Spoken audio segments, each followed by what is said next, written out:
Hey guys, how you doing? I just wanted to give you a quick update to the video that I did about 2 weeks ago. I've gotten a chance to review the stimulus package. It's very important for me as your agent to keep you fully abreast about your mortgage. Not only the house, but also the mortgage that's tied to it too as well, right? Couple things I want to point out about your home loan. So if you've got a home loan today, it's 99.9% federally backed. Why is that important? Well, the stimulus package that was just signed by Trump and the Senate does require the mortgage to be federally backed. What does that mean? Conventional, FHA, VA, CalVet, pretty much any type of loan out there. Since you own a single family residence or a rental or a multi-unit property, this all applies to the stimulus package. If it was a building or a 5-unit or land, it wouldn't apply. So what I want to do is go over the 3 to 4 important things that you should know if you are a mortgage holder. And I'm going to go over those individually so that you are aware of what you need to do to make sure that you can apply for this, okay?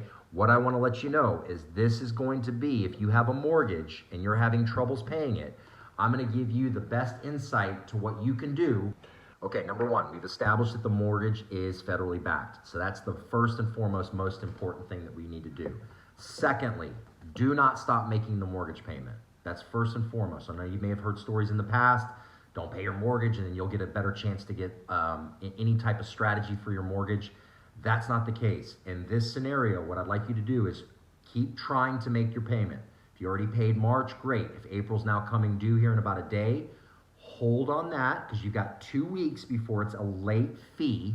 You've got 4 weeks on it before it's a late on your credit report. Why is that important? Well, forbearance is going to take time to set up with your lender.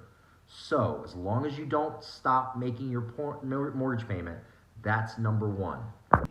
Number two, you do not have to document that you're showing a hardship. You don't have to show that you were let go, furloughed, that you're making less money. You don't have to show any of that. That's the beauty of this package. They want to push it through. They want all the mortgage providers to not take 6 weeks for each individual. They want it instant. So what needs to happen is that you've got to verify that you are having or will have a hardship from this. That's important.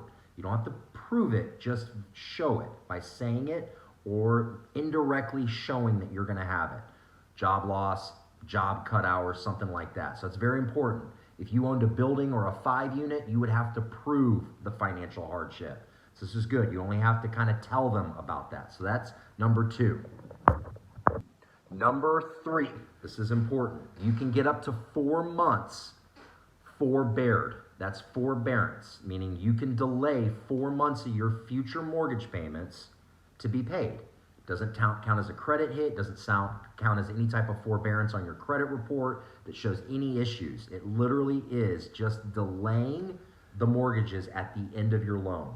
If you miss 4 now, they're going to put the 4 at the end, so it's 360 payments still, but at the very end. So you're going to pay your home off 4 months later than what your original Truth in Lending told you that you would pay your home off. That's important. If you get to the 4 months and you're still having verifying or showing that you have a hardship, you can ask for 4 months more. That's very important. That's 8 months of released mortgage payments right now. I guarantee you that's the biggest payment in your portfolio. So if you can get that delayed for about 4 to 8 months, that's great. One thing to note, Chase, Citi, Wells, and BOA, Bank of America, have already said they will do 90 days forbearance without having to do anything. Probably still want to call your servicer just to make sure if you have one of those 4 banks. But if you've got Mr. Cooper, some of these other companies that aren't a part of the big 4, you're going to have to start that process with the servicer of your loan. Whoever's on your mortgage payment, call that number, go on the website, apply. I did this 2 weeks ago because I wanted to get in line. I didn't see that I had necessarily a shortage of income, but I do now, so I'm glad I got in line. The sooner you get in line, the better.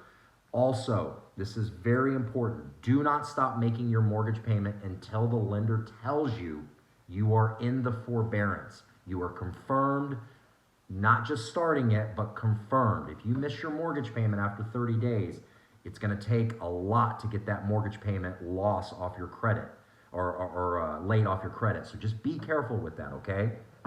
And last but not least, when you're in the forbearance program, you do not get to miss your taxes and insurance. So if you've got your taxes and insurance embedded, impounded, taken out of in your mortgage payment, just realize the forbearance is only going to take the principal and interest and shift that for 4 months or 8 months, not the taxes and insurance. So you need to talk to your servicer about how you aren't going to be delinquent in those two things, homeowners insurance and taxes. Very important. Get that handled with them, and they'll be able to give you kind of a payment plan for your escrow account or your impound account. That's it. That's all I've got. I wanted to keep it short and sweet, let you know who's allowed to do this, how long it can be done for, what you need to do to start that process of getting your delayed mortgage. But that's my update for this week to kind of tell you if you've got a mortgage payment, it's going to be tough to pay. You're good to go. Just get in line, okay? That's all I've got for you. Stay healthy. Stay 6 feet away. Stay at home. It's going to be about another 3 or 4 weeks of this. At least the interest rates are now starting to trickle back down. The Dow's starting to trickle back up. People are going back to work in China. It could get worse. It could get better. But from what I'm seeing from my standpoint, we're looking like we're in a better pattern than we were 2 weeks ago. Have a great